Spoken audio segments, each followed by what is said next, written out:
Hello viewers, today is the subjects of different category with different taste and flavor, right? So what you do is that, what I am going to do is that एक चीज हमें सोचना है और एक चीज हमें जानना है।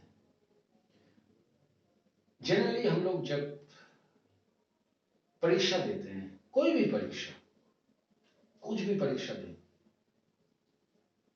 तो हम लोग टेंशन में पड़ते हैं, टेंशन हो जाता है, क्या करें, किस तरह से दें, क्या आएगा क्वेश्चंस और किस तरह से लिखें,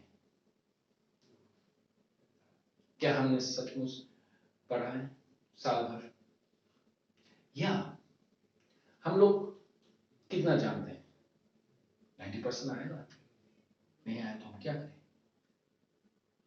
किसको मुंह दिखाएं।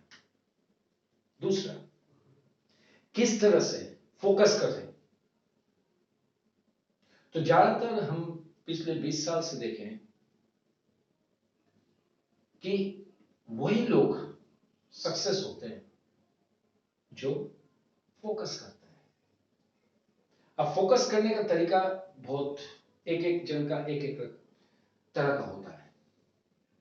अब वो तरीका जानने के लिए हम लोगों को, मेरे पास कुछ तरकीबें, क्या करना होगा, और आप लोग अच्छी तरह सुनिएगा, जो मुझे वॉच कर रहे हैं वो अच्छी तरह सुनिए, किस तरह से क्रैक करना होगा। पहली बात है क्लास 10 का एग्जाम, लेकिन हाउ टू क्वेश्चन है, how to crack the exams, how to crack the exams. अब इधर दो तरह की बातें होती है, एग्जाम किस तरह का, एक है क्लास 10 और एक होता है क्लास 12।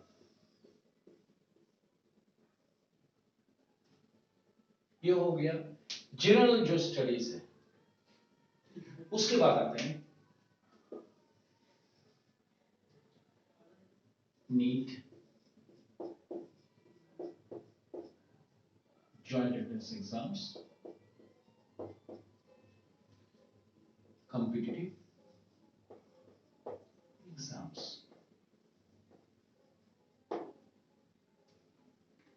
राइट। तो मैंने भाग किया दो तरह के exam, general exam class 10 class 12, उसके बाद हम लोग NEET, JEE, competitive exams, right. अब ज्यादातर क्वेश्चंस तो माँ बाप का ऐसा होता है कि मेरा लड़का पढ़ने में बहुत माहिर है, लेकिन सारा साल उसने पढ़ा अच्छी तरह, लेकिन 45%, 55%, उससे ज्यादा नहीं आता है। और कभी कभी कोई माँ बाप बोलता है मेरा बच्चा तो पढ़ता ही नहीं है, लेकिन 80 to 90% आता है हर साल।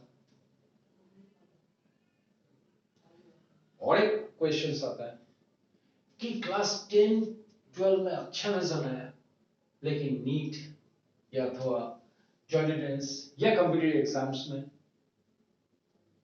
वो सक्सेसफुल नहीं है, फेल कर रहा है।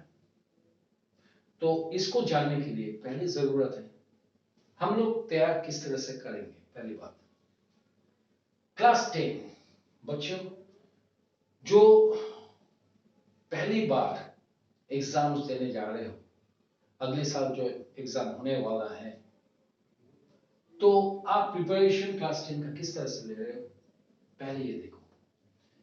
पहले तो चाहिए सेल्फ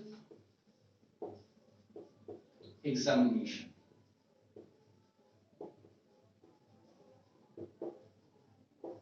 सेल्फ एग्जामिनेशन, राइट। ये सेल्फ एग्जामिनेशन के लिए आपको पहले वो चाहिए जो आपकी किताब है उसको आप किस तरह से पढ़े हो, अच्छी तरह पढ़े हो, लाइन बाय लाइन, पहले उसको देखो, समझो। पहला है रीड द बुक। पहला जो है सेल्फ एग्जामिनेशन। हम लोग पढ़ते हैं, राइट? हम लोग पढ़ते हैं, गुड। मैंने पूछा कि तुमने वो सब्जेक्ट का, उस विषय में, उस टॉपिक का अच्छी तरह से पढ़े हो? यस सर, अच्छी तरह पढ़ा। लेकिन जब हम ट्रिकी क्वेश्चन उधर से करते हैं तो बोलते हैं बच्चे लोग आउट ऑफ सिलेबस। पहली बात तो यह है, दिमाग से हटा दो आउट ऑफ सिलेबस। आज के तारीख में अब टेक्नोलॉजी आ गया है, आपके हाथ में स्मार्टफोन है। स्मार्टफोन यानी इंटरनेट भी है आपके साथ। वेरियस वीडियोस गूगल के द्वारा, वेरियस टॉपिक्स का एनालिसिस सब आपके मुट्ठी में है। आप कोई भी बुक्स डाउनलोड कर सकते हो। इवन आप वेरियस टीचर के साथ कॉरेस्पॉन्ड कर सकते हो through audio and visual lessons. तो आप अगर बोलते हो कि मैं बहुत गरीब हूं, मेरे इधर कुछ नहीं मिलता है, बुक्स अवेलेबल नहीं है, अच्छे सर नहीं है, मेंटर अच्छा नहीं है, गाइडेंस अच्छा नहीं, तो मैं किस तरह से करूं? तो पहला बात है, आपके पास स्मार्टफोन है। स्मार्टफोन को मैक्सिमम यूटिलाइज कीजिए, सेल्फ स्टडी कीजिए। और सेल्फ स्टडी का मतलब ये नहीं कि आप मॉक टेस्ट देते रहिए रोज दिन। हाँ, मैंने देखा है कुछ इंस्टीट्यूशन में, हम लोग के जैसे कोई सर है, रोज दिन मॉक टेस्ट दे रहे हैं, मॉक टेस्ट ले रहे हैं, पढ़ रहे हो आप, क्वेश्चन वो लोग प्रिपेयर कर रहे हैं, आप लिख रहे हो, वो लोग नंबर देते हैं। तो पहले अपने आप को एनालिसिस करो कि मैं कहां हूं, किस जगह पे हूं, whether I am in a position to give the answers whatever the questions given in the examinations। तो पहले इसको ढूंढो। तो वो किस तरह से होगा? सिंपल, आप एक टॉपिक्स को लीजिए। सपोज मैं, कितने सब्जेक्ट है हमारे पास, पहले उसको देख लीजिए। क्लास 10 में मैथ्स है, साइंस है, सोशल स्टडीज है, एसएस है, maths, science, social studies, English है, हिंदी है, यही सब्जेक्ट है। तो पहले रूटीन तैयार करो, अपना रूटीन तैयार करो। रूटीन मतलब घर में जो रूटीन है, क्योंकि आप स्कूल में जाते हो 9 बजे से 4 बजे तक या 10 बजे से 5 बजे तक स्कूल में रहते हो। उसके बाद आप लोग ट्यूशंस में चले जाते हो। ये 5 सब्जेक्ट, अगर 2 3 4 5 सब्जेक्ट के लिए आप लोग 7 से 8 टीचर रखते हो। तो हफ्ता कितना दिन हुआ? 7 दिन। तो इसके अलावा 5 दिन स्कूल और 7 टीचर विथ 5 सब्जेक्ट। तो आप किस तरह से करोगे? आप इसको पहले रूटीन में रख लो for yourself study. Self study का मतलब है आपको दिन में कम से कम अपने आप के लिए 3 to 4 आवर्स देना ही पड़ेगा। 3 to 4 आवर्स देना पड़ेगा। जो आप कर रहे हो, सर के पास जा रहे हो, स्कूल जा रहे हो, स्कूल से वर्कलोड लेके आ रहे हो, फिर सर के पास जाओ, सर का वर्कलोड, क्या आप उसी पर ही निर्भर है? क्योंकि हम स्टूडेंट को बोलते हैं अपना ब्रेन सर को मत देना, सर के पाव में मत रखना। क्योंकि आप तो निर्भर करते हो सर के ऊपर, लेकिन खुद क्या खुद के ऊपर निर्भर करते हो? ये क्वेश्चन है। इसमें 80% हम लोग बोलते हैं नहीं, खुद निर्भर नहीं करता है अपने आप के ऊपर। गिने चुने 10 से 15 या 20% खुद के ऊपर निर्भर करता है। और सबसे बड़ी बात है, आपके सामने बुक्स है, इंटरनेट है, वीडियो है, various video available on the particular subjects and particular topics. तो उसके ऊपर आप फोकस कीजिए। आज मुझे सपोज क्या पढ़ना है, मैथ्स में सर्ड्स करना है, मैथ्स में कोऑर्डिनेट ज्योमेट्री करना है। तो कोऑर्डिनेट ज्योमेट्री करना है तो कितना पीरियड आप दोगे? तो एक टेंडेंसी बच्चों का है, कोऑर्डिनेट ज्योमेट्री का जब देख रहा है तो क्या करता है, पहले कोऑर्डिनेट ज्योमेट्री का पेज निकालता है, उसके बाद देख लेते हैं लास्ट पेज कितना तक है, मोटा है या थोड़ा पतला है। थोड़ा पतला है तो मैं करूंगा, कर लूंगा, मोटा हुआ तो मुश्किल है, तो इसको आप भूल जाइए। आप पहले स्टडी कीजिए, पहले स्टडी कीजिए क्या है अंदर। अगर आप नहीं जानेंगे तो आप सर से क्या क्वेश्चंस पूछेंगे जब आप प्राइवेट ट्यूटर के पास जाते हो? तो सर जब टॉपिक्स पढ़ाएंगे तो उससे पहले आप पढ़ लो, उसके बाद सर के लेसन्स या सर के ऑब्जर्वेशंस को देखो और सर का टीचिंग अच्छी तरह से फॉलो करो। तो साथ साथ दो काम हो जाएगा, एक आपने पढ़ा है लेसन पहले से, दूसरा आप उस टॉपिक के बारे में थोड़ा बहुत जानते हो, उसके बाद आपने सर को फॉलो किया, तो दो एक साथ हो जाएगा। तो पहले खुद सेल्फ एग्जामिनेशन 3 to 4 आवर्स, उसके लिए आप एक शेड्यूल बना लो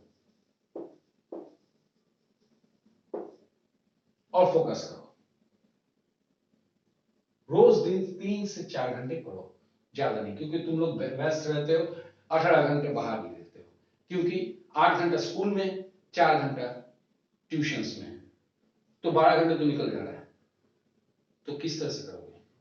सबसे बड़ा बात है, अंग्रेजी में कहावत है, early to bed early to rise. तो 5 बजे उठ जाओ, 5:30 बजे उठ जाओ, उसके बाद मोटिवेशंस मेडिटेशन करो 5 मिनट के लिए, अपने को फोकस करो इस तरह से, बैठ के क्रॉस लेग करके बैठ के फोकस करो 5 मिनट,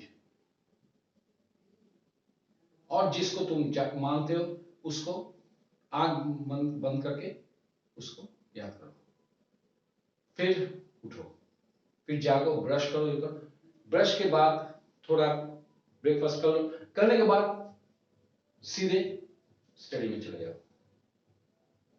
तो 9 बजे अगर निकलना होता है, 6 बजे से अगर 7 बजे तक, 7 या 8 बजे तक पढ़ लो 2 घंटा, और रात में जब आते हो उसके बाद 1 घंटे के अंदर नाश्ता करके उसके बाद आप पढ़ने बैठ जाओ 2 घंटा, तो 4 घंटे निकल आ रहा है। खुद पढ़ाई करो, ठीक है? तो अगर सेल्फ एग्जामिनेशन होता है, ये अगर पक्का होता है शेड्यूल के साथ, तो ये सब्जेक्ट तुम्हारे पास इजी हो जाएगा। दूसरा जो है, जो कहा मैंने, टाइम मैनेजमेंट,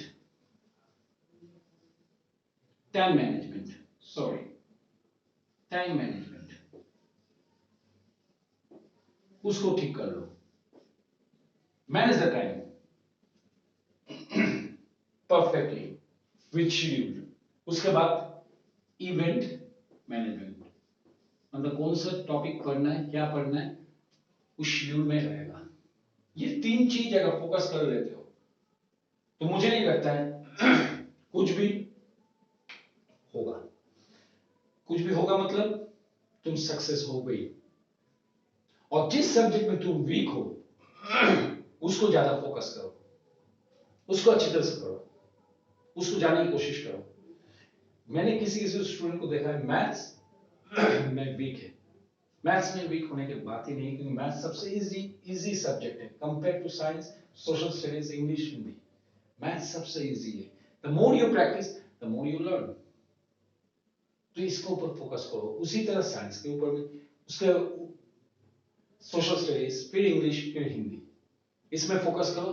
लेकिन टाइम मैनेजमेंट और event management and self examinations पहले, दोनों मत, उस कोचिंग सेंटर में अच्छा पास हो रहा है, उस कोचिंग सेंटर में ये सब बहुत अच्छे, वो सब बहुत अच्छे। अरे खुद अच्छे हो, अपने आप को टटोलो। तुम क्या चाहते हो, तुम क्या मांगते हो, क्या खुद फोकस हो। इसलिए क्लास 10 में पहला जो परीक्षा है वो बहुत ही खतरनाक होता है, क्योंकि जीवन में पहली दफा आप देने जा रहे हो एग्जाम, बोर्ड एग्जामिनेशन। उसके बाद आता हूं क्लास 12। अब यहां पे प्रॉब्लम क्या होता है, क्लास 10 में बेहतर रिजल्ट किया तो साइंस में चले गए सब, लेकिन इधर भी गलती हो जाता है क्लास 10 से class 12, whether I am in the positions to take the science नहीं है तो आर्ट्स में चले जाओ, कॉमर्स में चले जाओ। हर एक विषय का, हर एक स्ट्रीम का अपना अपना महत्व है।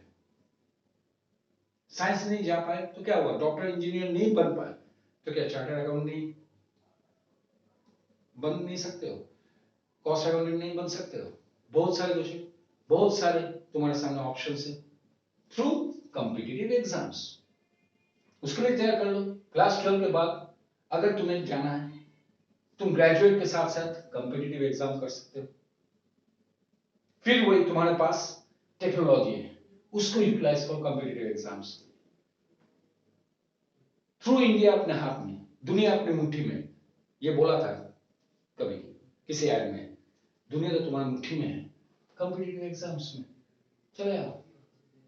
आईएएस बनना चाहते हो, आईपीएस बनना चाहते हो, आईएफएस बनना चाहते हो, आईसीएस बनना चाहते हो, कॉम्पिटिटिव एग्जाम्स। बीसीएस बनना चाहते हो, चलो, क्यों नहीं हो सकता है।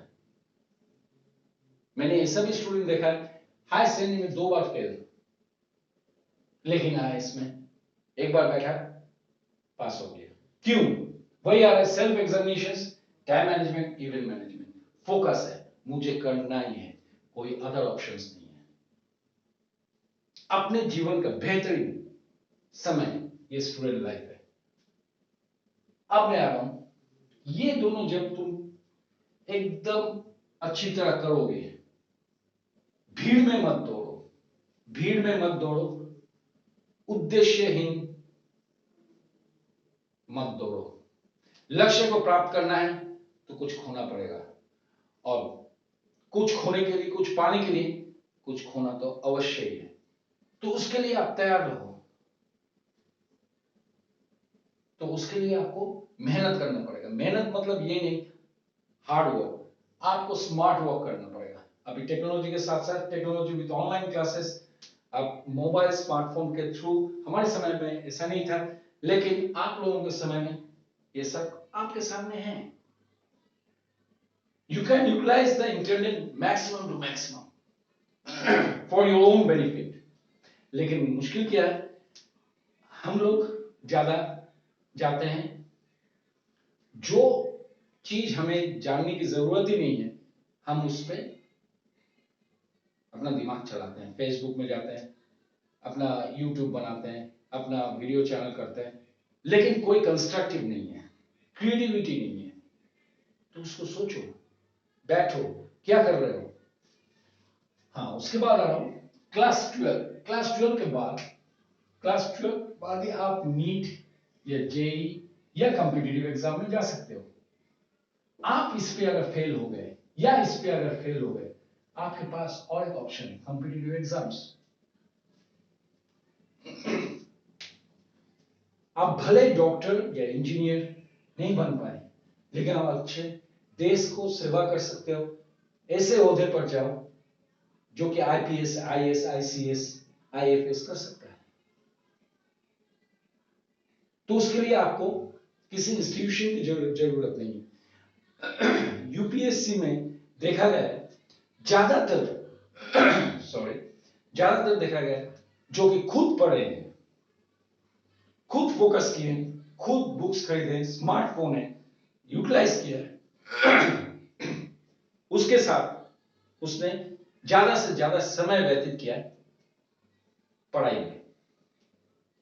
और आउट नॉलेज, नेशनल लेवल में क्या हो रहा है, नेशनल लेवल में जीडीपी क्या हो रहा है, अर्थनीति, फिजिकल पॉलिसी, मॉनेटरी पॉलिसी में क्या है, बजटरी सेशंस क्या है, कॉन्स्टिट्यूशंस का क्या है, इस तरह का सब कुछ आपके पास है और उसी तरह आप लगा सकते हो। और क्या बोल जान सकते हो, स्मार्टफोन में जाओ, यूट्यूब का वेरियस क्लासेस देखो, वेरियस इंटरेस्टिंग क्लासेस फोकस, उसमें कंप्यूटर एग्जाम का सब कुछ आपके सामने निकल आएगा, आपको कहीं जाने की जरूरत नहीं है। और कभी ये बोलना मत सर मैं जानता नहीं हूं क्योंकि मेरे पास वो मेंटर नहीं है, अच्छा गाइड नहीं है, इसलिए मैं कर नहीं सका। These are all rubbish. Be positive. आपके पास स्मार्टफोन है तो आप यूज कर सकते हो। कॉम्पिटिटिव एग्जाम, अब नीट ज्वाइंट एंट्रेंस एग्जाम्स के लिए यहां पर देखा गया है कि हमारे जमाने में 18 घंटे 20 घंटे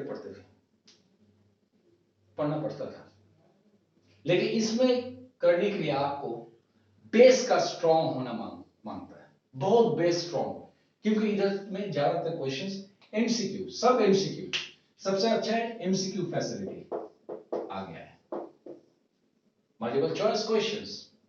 तो मल्टीपल चॉइस क्वेश्चंस के लिए आप समझ रहे हो कि 4 ऑप्शंस हैं, अरे तुक्का मार देंगे हो जाएगा, नहीं, याद रखना मल्टीपल चॉइस क्वेश्चंस में 99.99% है, सब राइट है, उसमें से एक ऑप्शन है जो कि 100% है, आपको वो चूज करना होगा, नहीं तो नेगेटिव मार्क्स आ जाता है। तो नेचुरली एमसीक्यू में आपको जो चीज करना होगा नीट ज्वाइंट एंट्रेंस इवन क्या कॉम्पिटिटिव एग्जाम्स के लिए, वो क्या करता है, आपको जितना आप पढ़ाई कर सकते, आउट नॉलेज गेन,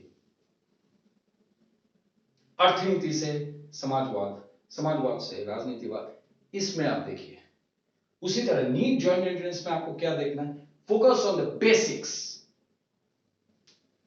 बेसिक्स में आपको फोकस करना पड़ेगा, क्योंकि आप नीट ज्वाइंट एंट्रेंस में जब जा रहे हो तो आपको एकदम प्रिलिमिनरी चीज पूछेगा, यानी हाई फाई, अगर हाई फाई करना है तो आपको बेस स्ट्रॉन्ग करना होगा। तो उसी तरह आपको जानना जरूरत है नीट और ज्वाइंट, इसके लिए बेस्ट बुक्स अवेलेबल है, इसके लिए और भी बुक्स अवेलेबल है आपके स्मार्टफोन के अंदर, लेकिन आपको जानना होगा कहां जाना है, आपको टटोलना होगा। तो इधर आपको शेड्यूल अच्छी तरह कर लेना होगा, 18 घंटा 20 घंटे की जरूरत नहीं, simply every day you have to spare 4 to 5 hours, focus yourself, और बाकी का समय आप इंटरनेट टटोलो, उसके अंदर देखो क्या है, और इसके साथ आप जब भी टटोलोगे उसके साथ आप बुक्स कॉपी और पेन रखो, अपना नोट तैयार करो, नोट तैयार करो, जितना नोट अपना तैयार कर पाओगे खुद, उतना ही आप बेहतर बेहतर करोगे। और जो क्वेश्चंस अटक गए हो, जो गाइडेंस दे रहा है उनसे पूछ लो, उधर से सॉल्यूशन आ जाएगा। तो use your brain, and brain कल्मिनेट्स with smartphone, दोनों पैचअप करो, देखो सॉल्यूशंस खुद ब खुद आ जाएगा। मैं बार बार बोल रहा हूं 10-12 कुछ अलग नहीं है, NEET joint entrance competitive exam सब एक ही तरह के हैं, लेकिन हाँ थोड़ा कठिनाई है क्योंकि हम लोग भटक जाते हैं, तो इधर आपको कंसंट्रेट करना पड़ेगा। फिर वही टाइम मैनेजमेंट और इवेंट मैनेजमेंट आ रहा है, ये दोनों आपको ठीक रखना है, और सेल्फ एग्जामिनेशन। हम लोग देखते हैं कि हमने पूछा है कि इतना क्या पढ़े हो फिजिक्स में या केमिस्ट्री में, सर मैंने 200 एमसीक्यू किया, 200 मॉक टेस्ट दिए एक महीने के अंदर, वाह बहुत अच्छा लगा सुन के, मॉक टेस्ट 200 300 दिए, इसका मतलब लड़का बेहतर है, अच्छा है, लेकिन जब बेस का पूछा गया तब बोल नहीं पा रहा, क्योंकि उसने खाली एग्जामिनेशन ही दे दिया है, रात दिन एग्जामिनेशन में बैठ रहा है मॉक टेस्ट। तो कौन मॉक टेस्ट कर रहा है, तुम तो नहीं कर रहे खुद का चैप्टर के ऊपर, खुद बनाते हो क्वेश्चंस, टाइम को देखते हो कितने टाइम के अंदर कर पाओगे, पहले उसको देख समझो, उसको सोचो। सपोज मैं फिजिक्स के बारे में बोल रहा हूं, scalar and vector quantity, suppose scalar and vector quantity, ये जो चैप्टर है नीट या जॉइंट एंट्रेंस एग्जामिनेशंस के लिए हम लोग 9-10 में स्केलर एंड वेक्टर क्वांटिटी पढ़े थे। अब उससे क्या डिफरेंस है? उससे डिफरेंस है उधर डेफिनेशन पढ़े थे, फोर्स क्या होता है, स्केलर या वेक्टर होता है, एक्सेलरेशन क्या होता है, स्केलर या वेक्टर होता है, ये जाने थे।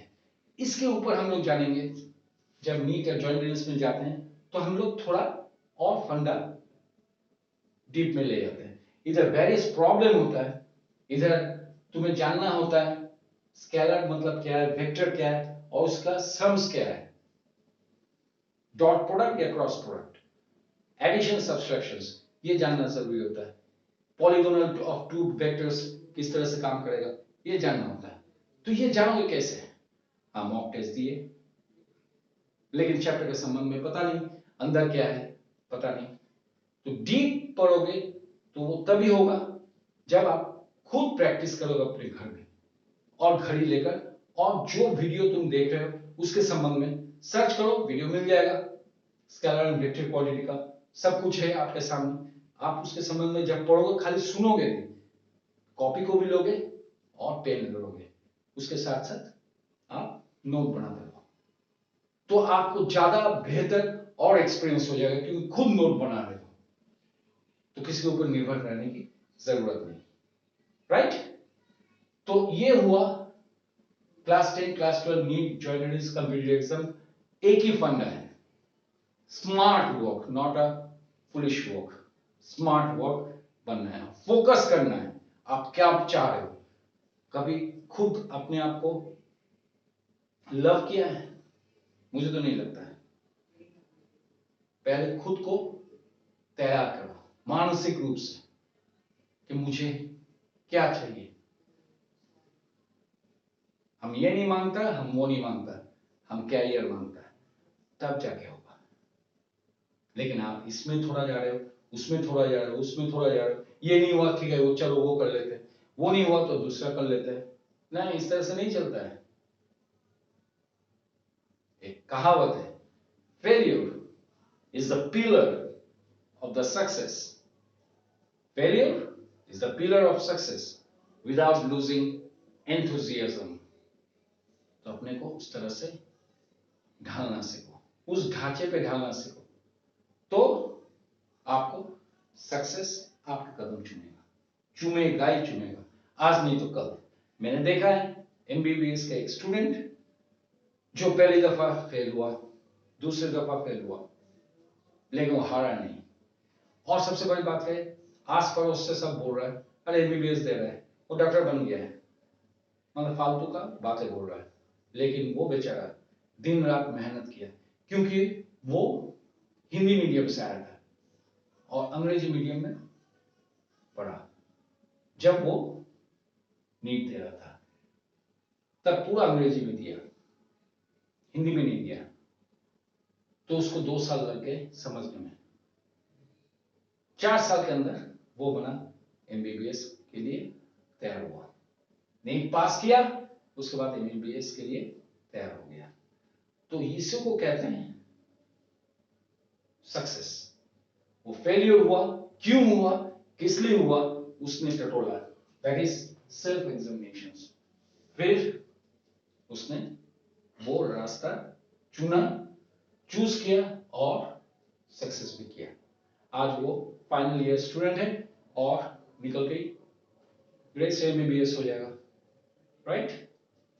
तो उसी तरह आप अगर चाहते हो कि मुझे ये चाहिए, ये वो जगह है जो आपसे रिटर्न नहीं मांगता है, पैसा नहीं मांगता है, लेकिन आप इस तरह अपने आप को तैयार करो कि पैसा तुम्हारे पीछे भागे।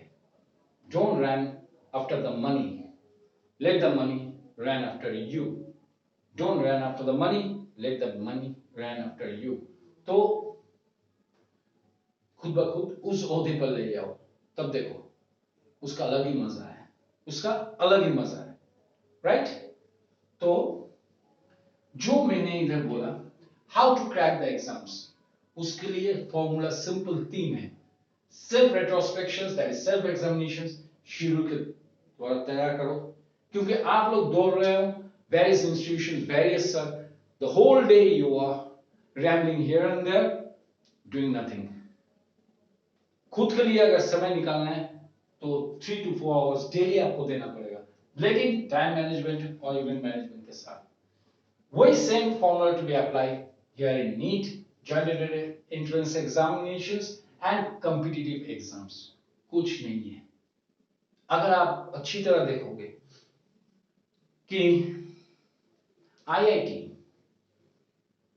या आईआईटी ज्यादा कहां से निकल रहा है, देश को अगर भाग करोगे तो आईआईटी बिहार से ज्यादा निकल रहा है. ठीक है. वह सीईओ एमबीए आप अगर देखोगे तो वो उत्तर प्रदेश से निकल रहा है. डॉक्टर साइंटिस्ट कहां से निकल रहा है, वो निकल रहा है तमिलनाडु से. क्यों? अगर आप ये सब जानोगे तो ये सब जानने के लिए आपको पहले खुद को तैयार रहना होगा. हाँ, पड़ोस का लड़का अच्छा है, वो अच्छा रिजल्ट करेगा, इसका मतलब नहीं है कि तुम अच्छा रिजल्ट नहीं करोगे. तुम्हें जानना होगा किस तरह से. वही बोल रहा हूं, हम ये नहीं मांगता, हम वो नहीं मांगता, हम मांगता क्या? कैरियर. तो आज के लिए यहीं तक. जय हिंद. फिर मिलेंगे with a new task, new video. Thank you.